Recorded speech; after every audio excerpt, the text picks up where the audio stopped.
Marcos capítulo 9, versículo 14, diz a palavra de Deus: e quando se aproximou dos discípulos, viu ao redor deles grande multidão e alguns escribas que disputavam com eles. E logo toda a multidão, vendo-o, ficou espantada e, correndo para ele, o saudaram. E perguntou aos escribas: por que discutis com eles? E um da multidão, respondendo, disse: mestre, trouxe-te o meu filho, que tem um espírito imundo, e este, onde quer que apanhe, despedaça-o, e ele espuma, range os dentes e vai enfiando. E eu disse aos seus discípulos que expulsassem, e não puderam. E ele respondeu e disse, Jesus, né? Ó geração incrédula, até quando serei convosco? Até quando vos sofrereis ainda? Trazei-o. E trouxeram. E quando ele ouviu, logo o espírito o agitou, isto é, agitou o menino com violência, e caiu endemoniado por terra. Revolvia-se, escumando. E perguntou ao pai dele: quanto tempo há que sucede isto? E ele respondeu: desde a sua infância, e muitas vezes o tem lançado no fogo da água para destruir. Mas se tu podes fazer alguma coisa, tenha compaixão de nós e ajuda-nos.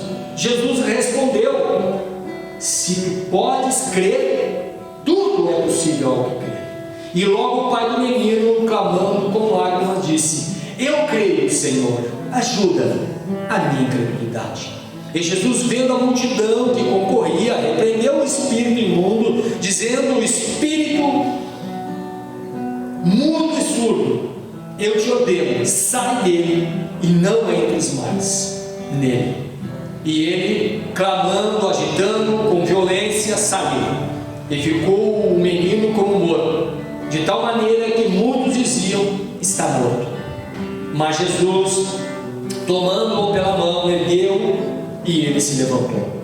E quando entrou em casa, os seus discípulos lhe perguntaram à parte: por que não podemos expulsá-los?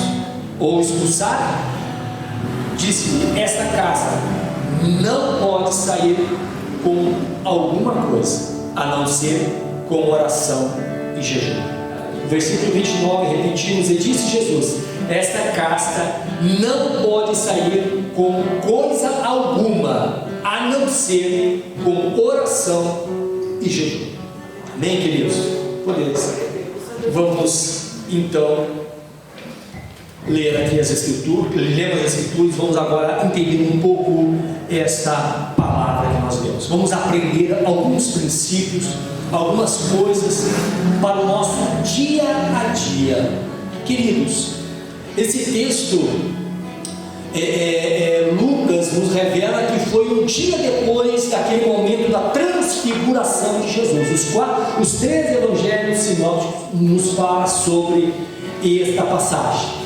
Mateus fala sobre, Marcos, que nós lemos, e Lucas também fala. Cada qual coloca o seu ponto de vista.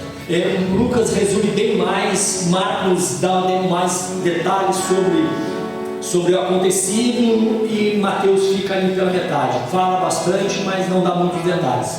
Mas aqui Marcos não diz quando, mas Lucas refere-se e diz que no outro dia, isto é, no outro dia em referência à transfiguração.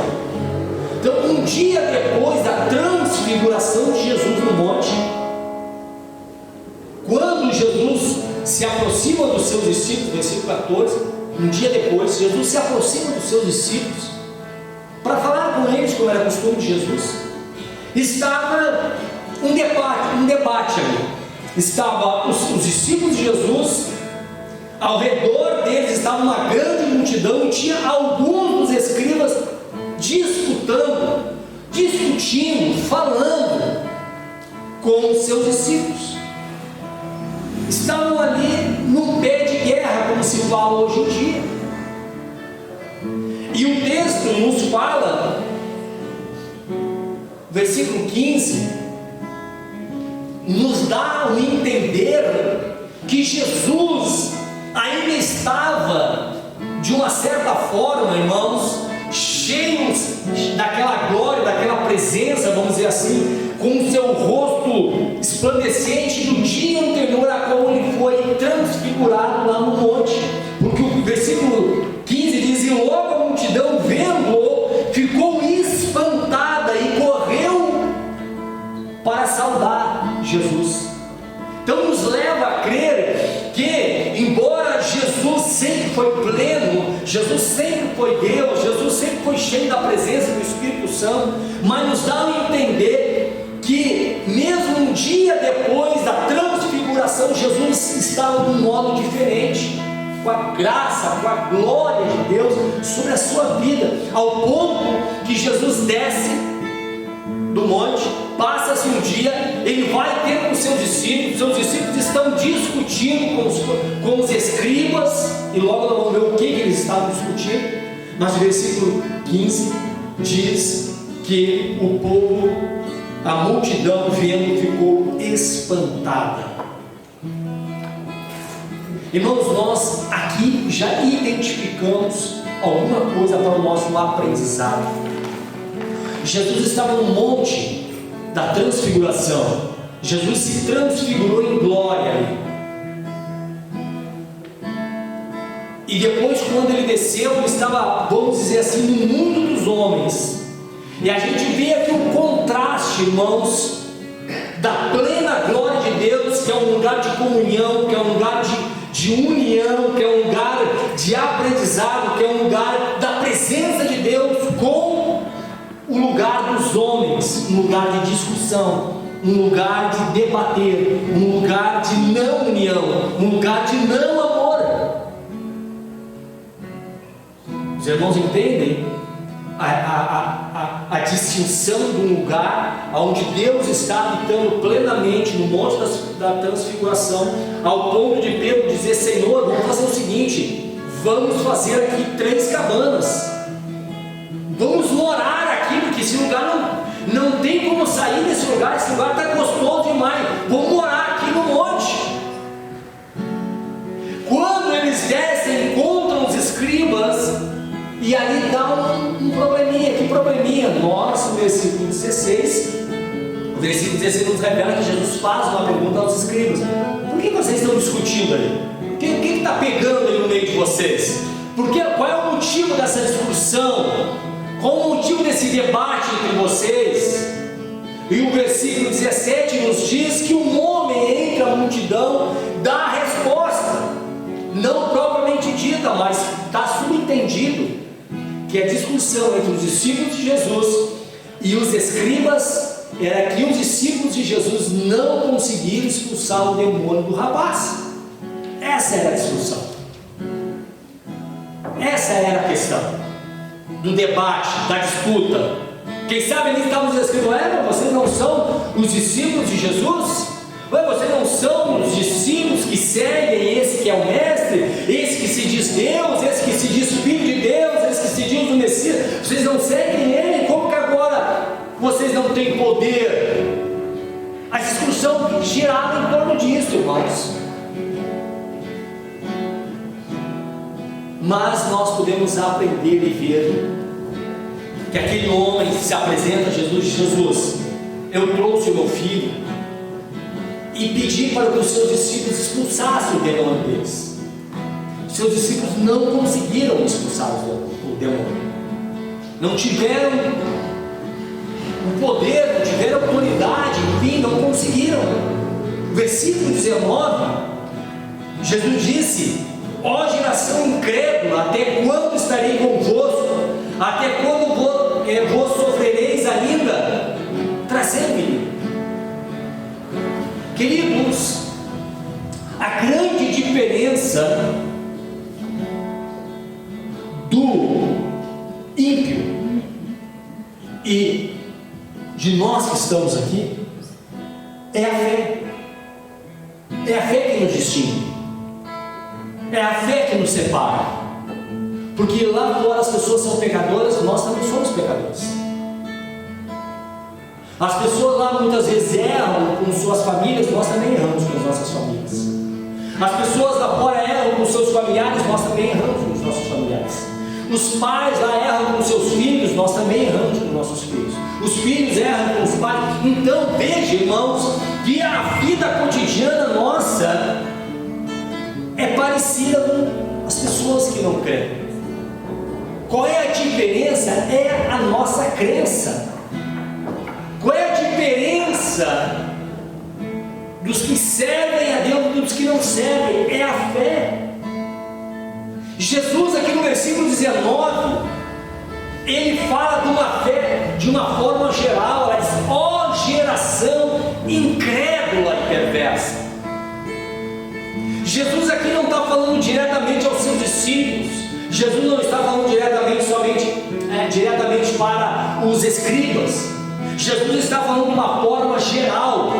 Jesus está pontuando que os seres humanos, de uma forma geral, são incrédulos, são perversos.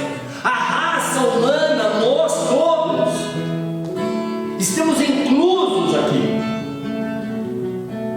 Aqui estava nessa geração incrédula, está incluso os discípulos de Jesus, está incluso os escribas, estava inclusa a multidão que estava ali.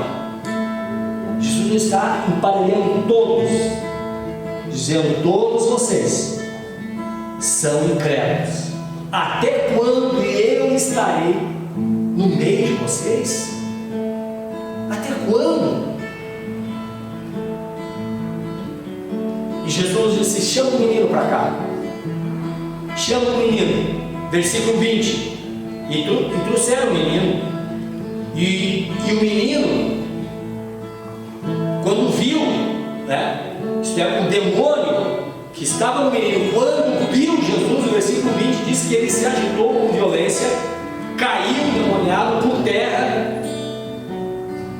O demônio, quando viu o Senhor cheio de glória, ainda no dia anterior, quando ele teve a transfiguração, o demônio se agitou, o demônio caiu por terra, como tem que ser na presença de Jesus, espumando, e ali ficou.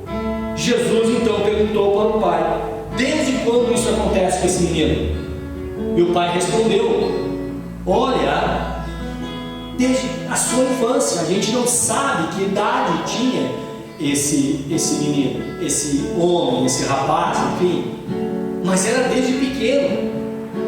Veja a tristeza deste pai, irmãos. Veja a angústia e a tristeza.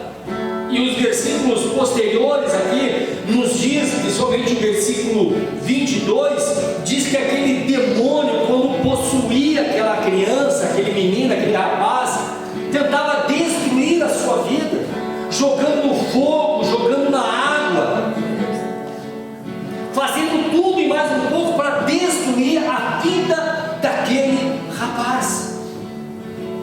Imaginamos nós essa situação, irmãos. Imaginamos nós essa situação triste e lamentável, aonde os homens não conseguiram resolver a questão. Por eles mesmos estarem discutindo, os discípulos de Jesus e os escribas estarem discutindo, já era sinal de que realmente eles eram incrédulos, porque eles estavam tentando se explicar o porquê daquilo não tinha acontecido se o demônio tivesse saído do corpo do menino. Estamos muitas vezes, queridos, mais preocupados em discutir sobre nossa fé. Estamos às vezes mais preocupados em demonstrar a fé uns para os outros, aqui os discípulos e os escribas, do que realmente fazer a diferença. Amém? Falamos muito em fé, mas temos pouca fé. Falamos muito, mas agimos pouco. O que nos revela, irmãos, o que somos, não é tanto as nossas palavras, mas são as nossas atitudes. E que Deus tenha misericórdia de todos que o Senhor venha agir nas nossas vidas, e que nós não viemos ser igual aos discípulos de Jesus aqui nesse momento, no sentido de não ter fé, que nós também não devemos ser igual aos escribas, que querem acusar e dizer o porquê vocês não conseguiram. Mas o certo é que Jesus emparelha todo mundo, geração no sentido de todos. Vocês são incrédulos. Em outras palavras, Jesus diz: vocês não creem e eu sou a solução. Até quando eu estarei no meio de vocês? Meus amados, no versículo 22, então diz que aquele demônio tentava destruir de todo jeito aquele menino. O versículo 23 diz, Jesus dizendo: se tu podes crer, tudo é possível ao que crê. Logo o pai do menino, clamando com lágrimas, disse: eu creio, Senhor, ajuda-me na minha incredulidade. Irmãos, esse texto, esse versículo eu acho muito lindo, e fica aqui um ensinamento especial para mim e para você. Nós vejamos que o texto gira em torno do crer, o texto gira em torno da incredulidade. Muitas das nossas Bíblias diz a cura de um endemoniado, na minha diz aqui a cura de um endemoniado, mas o texto não se refere tanto à libertação daquele rapaz, quanto à incredulidade ou à falta de fé dos discípulos de Jesus. E Jesus disse: olha, se tu podes crer, tudo é possível que crer. E aquele pai, naquela situação, irmãos, clamando. O clamar aqui, irmãos, é o sentido de desesperado, no sentido de não tenho mais solução, então eu estou clamando, eu estou desesperado, com lágrimas, diz o texto. Eu creio, Senhor, ajuda-me na minha incredulidade. Mas como assim ele crê e pede para Jesus ajudar na sua incredulidade? Amados, muitas vezes nós temos fé, eu e você temos fé, cremos em Deus, cremos em Cristo, cremos que Deus pode fazer muitas coisas, ou Deus pode fazer todas as coisas, mas esta fé que nós temos muitas vezes está arculhado de incredulidade. Muitas vezes essa nossa pequena fé, nós não deixamos ela crescer, ela fica pequenininha. Marcos não fala, mas se nós lemos essa mesma passagem paralela que está em Mateus, o Senhor disse: a fé de vocês tem que ser como uma semente. O que Jesus está dizendo ali é um erro de interpretação de muitos, que diz que Jesus quer uma fé pequena porque o grão de mostarda é pequeno.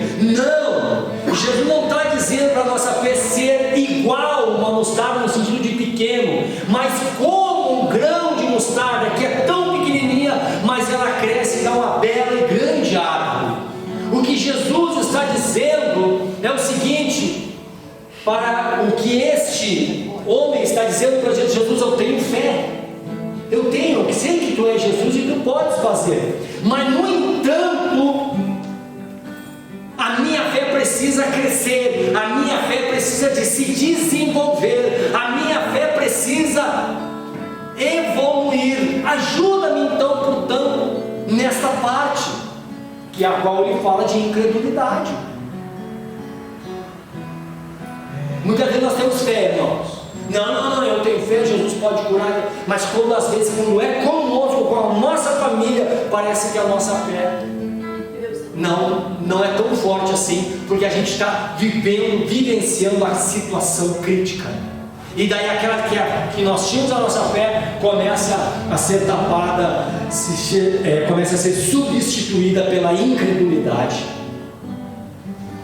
Que a minha e a tua oração nessa noite venha a ser: Jesus, tenha compaixão, eu creio, mas mesmo assim ainda existe uma incredulidade no meu coração. Ajuda-me na minha incredulidade, ajuda-me nesse momento, amados, que a nossa fé venha a ser uma fé como um grão de mostarda. Ela pode ser pequena, mas nós podemos desenvolver a nossa fé na pessoa de Jesus. Nós podemos orar e pedir a Deus: Senhor, acrescenta a minha fé, Senhor, que eu possa agir por fé. E nós vamos ver, irmãos, que cada dia mais, quando nós aplicamos a nossa fé, desenvolvemos a nossa fé, aí vai ser igual ou como um grão de mostarda. Ela vai ser plantada ainda bem pequenininha, mas ela vai crescer uma grande árvore. E o texto segue. Jesus vendo a multidão que concorria, ou seja, Jesus vendo que a multidão estava alvoroçada, conversando, aquele boato todo, isso não vai dar em nada, isso aí vai virar só confusão. Então, portanto, o versículo 25 diz que Jesus repreendeu o espírito imundo, o espírito mudo e surdo, e ordenou: saia dele, nunca mais volte, ou não entre mais nele. E o menino, ele ficou liberto, né? Ficou parado no chão ali, ao ponto do pessoal morreu, acabou o menino aí. Não acabou. Jesus pega o menino pela mão, coloca ele em pé. Então, portanto, o versículo 28 e 29 é o ponto que eu quero demorar um pouquinho mais para falar com os irmãos. Logo depois do acontecido, eles entram numa casa e os discípulos ficaram com aquela pulga atrás da orelha. Mas por quê? Por que nós não conseguimos expulsar esse demônio? Por que nós não conseguimos? E questionaram Jesus, por que nós não conseguimos expulsar o demônio? O versículo 28 diz. E Jesus, no versículo 29, responde: disse-lhe: esta casta não pode sair com coisa alguma, a não ser com oração e jejum. Irmãos, há duas interpretações desse texto, podemos dizer assim, válidas. Não há uma concordância 100%. A grande maioria interpreta esse texto, e aqui eu quero fazer uma pergunta. Na tua Bíblia ele cita espírito imundo ou demônio? Na tua Bíblia diz, levanta a mão para mim ver. Que tem umas traduções que dizem: esse espírito, esse demônio não sai sem muita oração e jejum. Tem alguma Bíblia que diz isso aí, aqui no nosso meio? Não? Nenhuma diz, os irmãos aí? Pois é, tem umas Bíblias, eu tenho uma lá em casa, por exemplo, aqui em James, a Bíblia que eu mais uso. A sua diz? O 28 diz. Diz? Não, 29, querido. 29?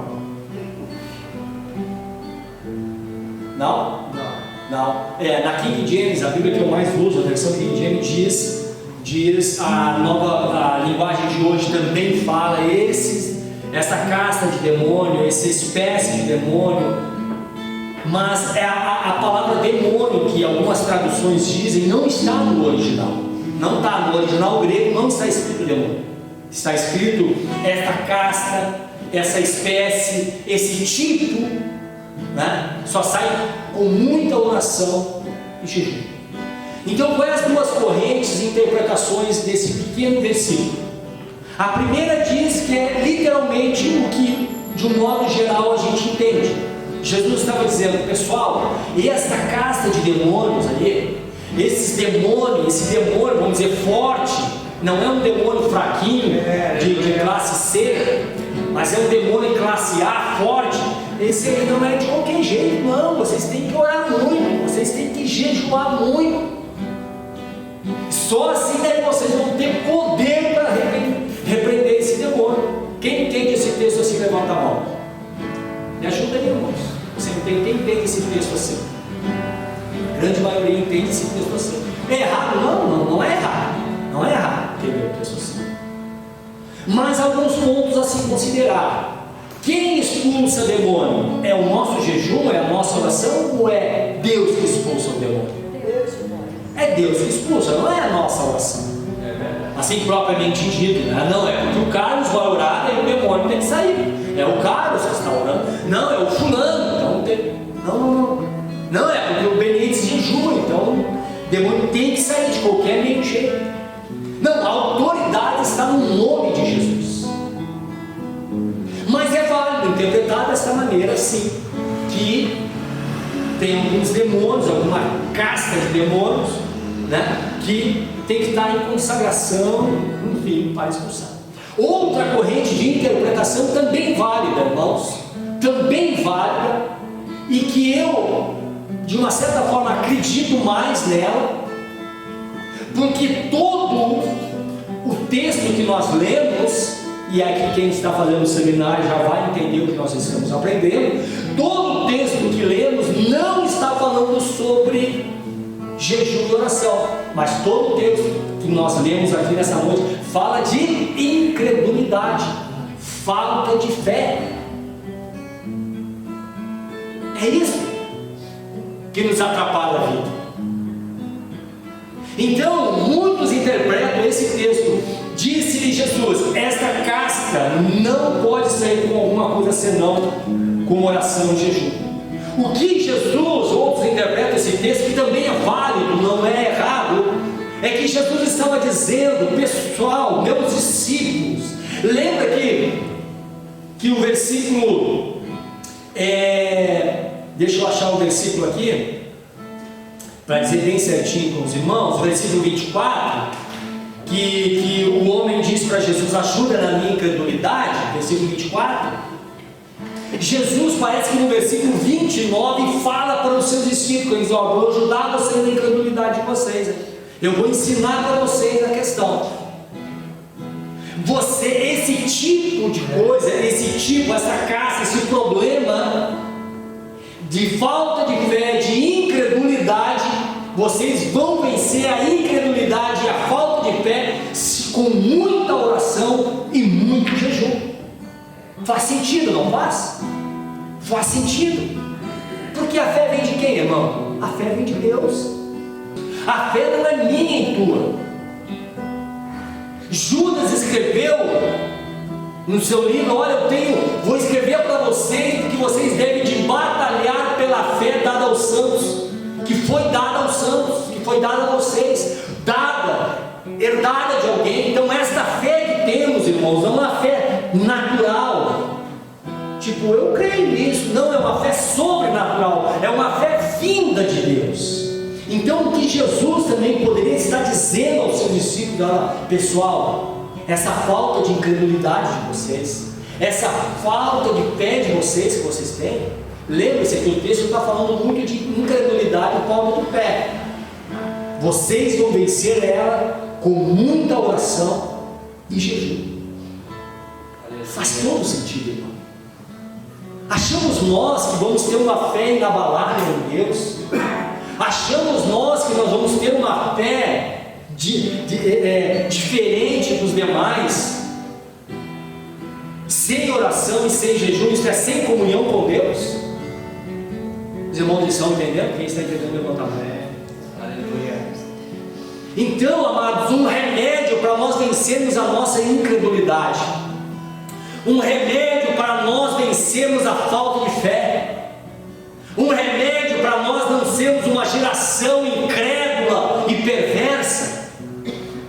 Jesus nos ensina no versículo 29, oração e jejum, comunhão com Deus, conversar com Deus, tirar os momentos do dia, do final de semana, da prática de jejum. Também se faz necessário também falar para os irmãos que, biblicamente falando, não é pecado não jejuar. A Bíblia não diz claramente, principalmente no Novo Testamento, que quem não jejuar está em pecado. Não, a Bíblia não faz nenhuma referência nesse sentido. Mas a Bíblia nos ensina e nos mostra cada vez mais nos mostra que Jesus jejuava. E para que maior exemplo para nós do que o próprio Cristo? Um dia Jesus foi perguntado, os discípulos de Jesus foram questionados, né, para Jesus, dizendo: por que os teus discípulos não jejuam? Jesus: olha, enquanto o noivo está junto com eles, não precisam jejuar. O dia que o noivo for retirado, aí eles jejuarão. Né? E nós vimos também em Atos dos Apóstolos que os discípulos, os apóstolos, jejuavam. Então essa prática vem desde da igreja primitiva, irmãos. Então nós precisamos pegar novamente essa prática da oração com jejum. Parar, tirar um meio-dia, tirar umas horas daquele jejum, daquela consagração. Não é jejum olhando Netflix, não é jejum olhando isso, olhando o Facebook, olhando as redes sociais. Não é jejum conversando besterol. Jejum é consagração. Jejum é estar com o pensamento ligado em Deus, na sua palavra. Jejum é estar cantando com a sua alma, embora, quem sabe, lá no teu serviço você não tem como também sair fora do serviço para estar em oração, mas naquele momento ali você pode estar em espírito com Deus, orando em espírito, lembrando um texto bíblico que você leu pela manhã, que você ouviu no dia anterior, meditando, se alimentando a alma, queridos. Isso gera fé em nosso coração. A incredulidade bate em retirada, e daí a nossa fé começa a ser como um grão de mostarda. Ela começa a crescer.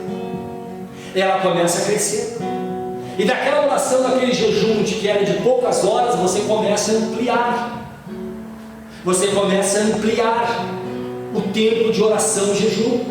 Você começa a buscar mais e mais. Aí aquela série da Netflix que atraía você vai ver: puxa vida, eu não acho mais graça nessa porcaria aí. Não acho. Não tem muito a ver. Aí aquelas outras coisas que a gente fazia, a gente vai ver que não tem muita graça nisso. Essas horas que eu passo nas redes sociais, que é o grande problema da nossa geração, essas horas que eu passo fazendo outras coisas que não são produtivas espiritualmente, orar, jejuar, ler a palavra, isso gera fé no nosso coração, irmãos. E você vai dizer: não tenho força, pastor, pois quem sabe fizemos igual a esse homem. Jesus, eu creio, mas no entanto, ajuda-me na minha incredulidade, isto é, que a minha fé possa crescer. Ainda não creio na totalidade, a minha fé ainda é um pouco enferma, mas ajuda-me. Quem sabe fizemos igual esse homem, esse pai que estava precisando da solução do problema para o seu filho. Meus irmãos, Jesus nos deixa o remédio para a falta de fé ou para a incredulidade. Eu não creio na Bíblia, eu não creio que é assim, eu não creio que é assado, eu não creio nisso, eu não creio naquilo. Bom, então não dá para chamar você de cristão, né? Não dá para chamar você de crente, você não crê em nada. Mas se nós precisamos de algo a mais, Jesus disse: esta casta, este problema de falta de fé, de incredulidade, ele vai sair, essa falta de fé, essa incredulidade vai sair, vai deixar vocês com oração e jejum. Meus irmãos, lembre-se do texto anterior a esse que fala da transfiguração. Veja a diferença. Um dia antes estavam com Jesus no monte, vendo Jesus, e quem mais? Moisés e Elias. Moisés representando a lei, Elias pode ser representando os profetas. Enfim, grandes homens de Deus no passado. E Jesus transfigurado, a voz de Deus ecoando. Nossa, não queriam mais sair daquela situação, irmão. Como já foi dito, e o texto nos revela que Pedro queria fazer tendas ali para ficar. Não, vamos ficar por aqui, esse negócio está bom demais. Eu não quero descer no monte para discutir com os escribas lá embaixo. Irmãos, quanto mais na presença de Deus nós ficamos, quanto mais tempo útil na presença de Deus nós ficamos, mais nós queremos ficar, mais a nossa fé cresce, mais nós atraímos pessoas, irmãos. Quando Jesus chegou perto da multidão, eles estavam ali olhando para os discípulos, olhando para os escribas, aquela discussão, quando viram Jesus, o texto diz que eles correram para saudar Jesus, eles ficaram apavorados, espantados. Quando nós estamos cheios da graça, cheios da presença de Deus, cheios de fé, queridos, nós atraímos não só as bênçãos de Deus, mas as pessoas começam a ver em nós algo diferente. Elas deixam as discussões de lado, elas deixam e começam a se aproximar. E daí nós, pela direção de Deus, como filhos de Deus, como discípulos de Jesus, começamos a falar a respeito de Jesus. Porque quem faz a diferença não é nós, irmãos, não é o nosso conhecimento, irmãos. O que faz diferença em nós é a presença de Deus, é a fé inabalável em Deus. Mas como nós teremos uma fé inabalável se nós não oramos e jejuamos? Em outras palavras, como vamos ter uma fé inabalável se nós não temos comunhão com Deus? Não temos comunhão, temos uma fé natural, mas distante de Deus não vale. Amém? Então, portanto, meus amados, nesta noite, que nós vamos aprender nesse texto, que longe da presença de Deus, o que nos resta é discutir uns com os outros. Longe da presença de Deus e com uma fé enferma, o que nos resta é discutir sobre fé, é discutir sobre isso e sobre aquilo. Mas com Jesus, o Senhor expulsa os demônios, liberta aquele menino, abençoa aquele pai com a libertação do seu filho, e por trás das cortinas, como diz meu sogro, ele ensina os seus discípulos a como aumentarem a sua fé e diminuir a sua incredulidade, e ensina mais a como eles devem de ter comunhão com Deus. Amém? Porque senão nós não teremos força para combater as hostes infernais. Mas com Cristo, com a nossa fé essencial, nós podemos, não por nossas forças, mas pela nossa fé em Deus, que pode fazer todas as coisas. Bendito e engrandecido seja Deus. Amém, igreja? Vamos nos pôr em pé para nós orarmos. Quem sabe nessa noite vamos fazer igual aquele pai. Senhor, eu creio. Sim, eu tenho fé. Já fui batizado, estou muitos anos na igreja.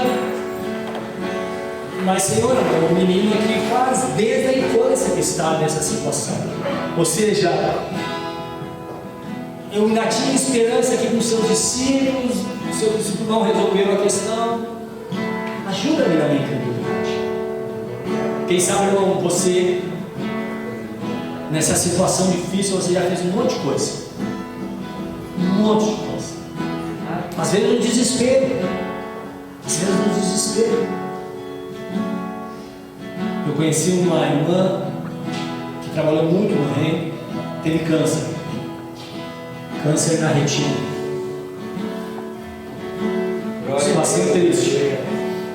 Levaram para São Paulo, uma determinada denominação ali, não importa o nome, porque lá de repente vai receber a cura. Oraram, não recebeu, voltou, morreu pelo câncer.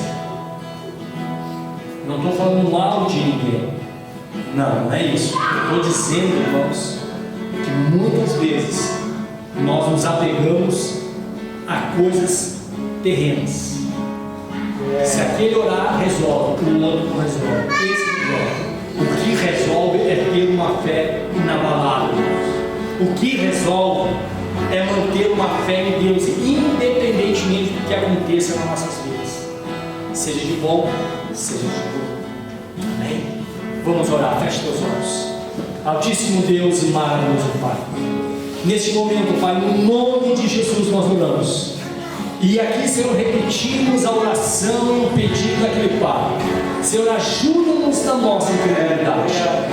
Mas esse ajuda, Senhor amado, não é no sentido que o Senhor fará tudo, porque o Senhor ensina também, segundo uma corrente de interpretação, que o Senhor ensina como aumentar a fé.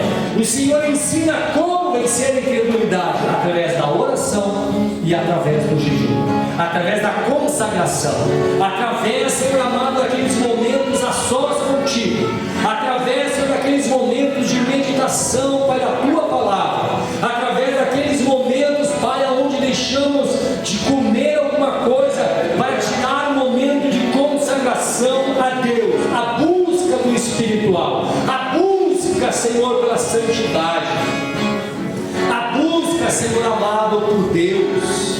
Senhor amado, venha, Senhor, sobre nós, a Tua igreja nesta noite. Senhor, ajuda todos nós, abençoando as nossas vidas, nos fortalecendo, Senhor, curando a nossa alma, curando, Senhor amado, as nossas vidas. Aquele que está enfermo, visita nessa noite, cura. Aquele que tem falta de fé, Senhor, acrescenta a fé. Aquele, Senhor, que é incrédulo a algum ponto ou outro, Senhor, fale com ele, Pai. Fale com ela, Senhor, fala conosco nesta noite. Nós oramos pelo poderoso nome de Jesus e pedimos, acrescenta-nos a fé, ajuda-nos na nossa incredulidade, em nome de Jesus. Amém e amém.